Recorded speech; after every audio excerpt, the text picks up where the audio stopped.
ఈరోజు తెలంగాణ ఏర్పడ్డది నీళ్లు నిధులు నియామకాలు. కానీ ఈ మూడిట్లో కూడా వైఫల్యం అయిందని చెప్పి గత ప్రభుత్వాన్ని నిరుద్యోగులు పక్కన పెట్టి ఈరోజు కాంగ్రెస్ పార్టీని అధికారంలో తీసుకొచ్చింది. ఇది మన అందరికీ తెలిసిందే.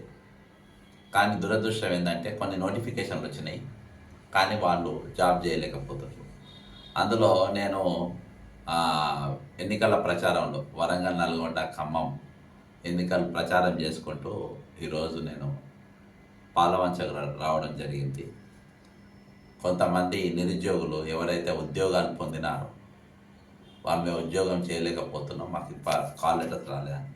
అందులో టీఎస్పిఎస్సి ఏఈ నోటిఫికేషన్ నంబర్ 12/2022 సెప్టెంబర్ 2022లా దాదాపు 1540 క్యాండిడేట్స్కు వీళ్ళకు జాబ్లు వచ్చినాయి.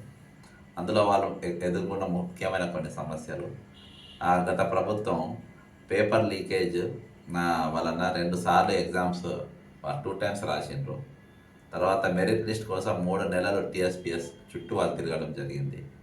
మూడవది హారిజాంటల్ రిజర్వేషన్ అని కోర్టు కేసుల వల్ల వారు స్వయంగా డబ్బులు జమ చేసి దాదాపు 6 నెలలు కోర్టుల చుట్టూ తిరిగి వాళ్ళ సమస్యను పరిష్కరించుకుంటారు.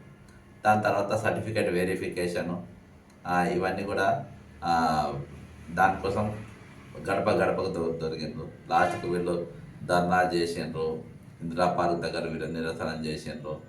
అన్ని జరుగుతా లాస్ట్కు సర్టిఫికేట్ వెరిఫికేషన్ ఫైనల్గా చేసిండ్రు. అది వీళ్ళు అడగడం కోట్ల కొట్టాడడం జరిగింది, ధర్నా చేసిండ్రు, రాస్తారోకలు చేసిండ్రు. అన్నీ అయిన తర్వాత లాస్ట్కు సర్టిఫికేట్ వెరిఫికేషన్ అయింది. కానీ ఇప్పుడు సర్టిఫికేట్ వెరిఫికేషన్ 2 నెలలు అవుతుంది. 2 నెలలు అంటే ఎన్నికల నోటిఫికేషన్ రాకముందే. నేను ఇప్పుడు వెంటనే ఇచ్చేయమని అంటలేను, ఎందుకంటే ఎన్నికల నోటిఫికేషన్ ఉంది, కౌంటింగ్ తర్వాత ఇవ్వాలి.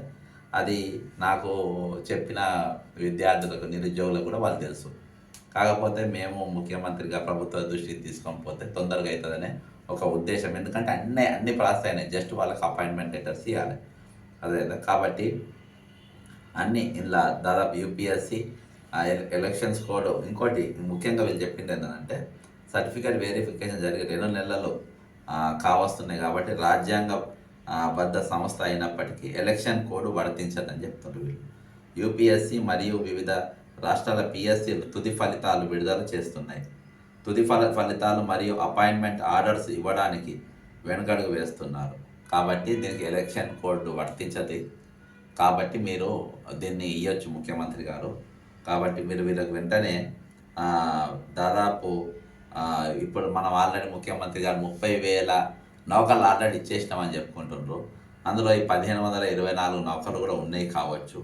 ముఖ్యమంత్రి గారికి నేను విన్నవించుకునేది ఏంటంటే మీరు ఎన్నికల కోడ్ దాకా దానికి ఆగాల్సిన అవసరం లేదు. కాబట్టి దీనికి మినహాయింపు ఉన్నది. మీరు వెంటనే ఆ 1540 పోస్టుల ఆర్డర్స్ ఎవరైతే అన్నీ కంప్లీట్ అయ్యి జస్ట్ అపాయింట్మెంట్ లెటర్స్ కోసం ఉన్నాయో మీరు పెద్ద గ్రాండ్ ఫంక్షన్ పెట్టుకొని అవి ఇచ్చి ఈ 30,000 మీరు కలుపుకోవచ్చు. అవి కలుపుకోవచ్చు. మేము ఇచ్చిన నౌకర్లనే కూడా చెప్పుకోండి, ఏమి ఇబ్బంది లేదు. కానీ వీళ్ళకు వెంటనే వీళ్ళకు అపాయింట్మెంట్ లెటర్స్ ఇవ్వాలని చెప్పేసి ముఖ్యమంత్రి గారికి విజ్ఞప్తి చేస్తున్నాం. జై తెలంగాణ, అమరవీరులకు జోహార్.